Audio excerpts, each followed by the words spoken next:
Sadako and the Thousand Paper Cranes by Eleanor Coer.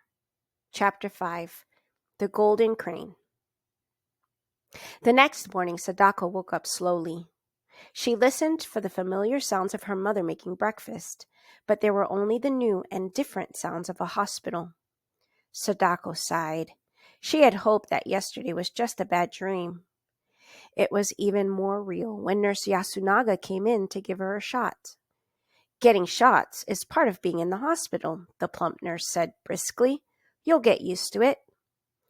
"I just want the sickness to be over with," Sadako said unhappily, "so I can go home."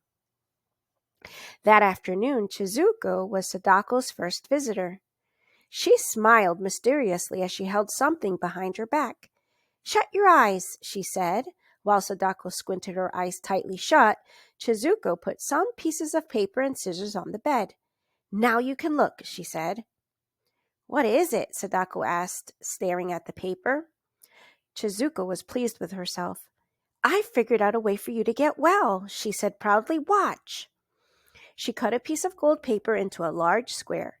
In a short time, she had folded it over and over into a beautiful crane. Sadako was puzzled. "But how can that paper bird make me well?" "Don't you remember that old story about the crane?" Chizuko asked. "It's supposed to live for 1,000 years. If a sick person folds 1,000 paper cranes, the gods will grant her wish and make her healthy again." She handed the crane to Sadako.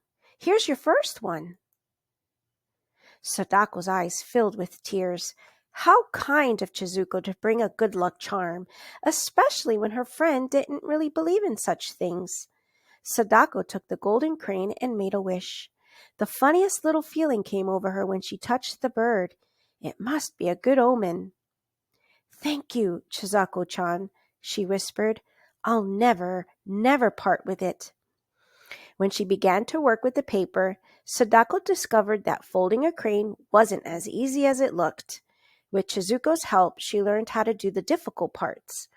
After making 10 birds, Sadako lined them up on the table beside the golden crane. Some were a bit lopsided, but it was a beginning.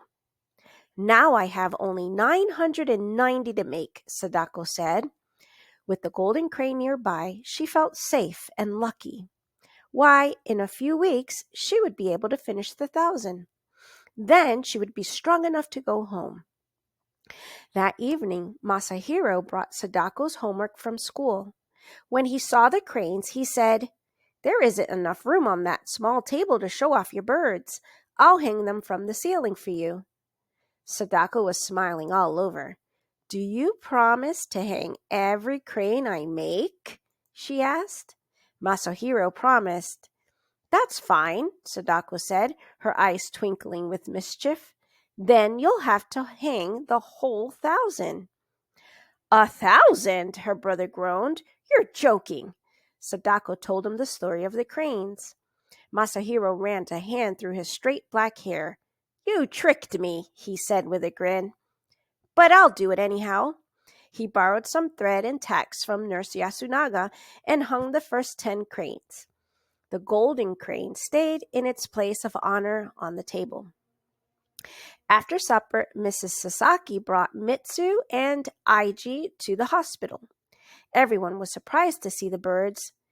They reminded Mrs. Sasaki of a famous old poem. "Out of colored paper, cranes come flying into our house."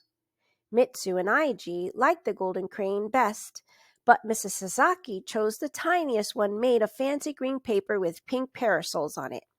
"This is my choice," she said, "because small ones are the most difficult to make."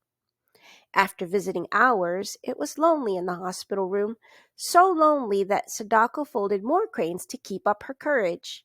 11? I wish I'd get better. 12? I wish I'd get better.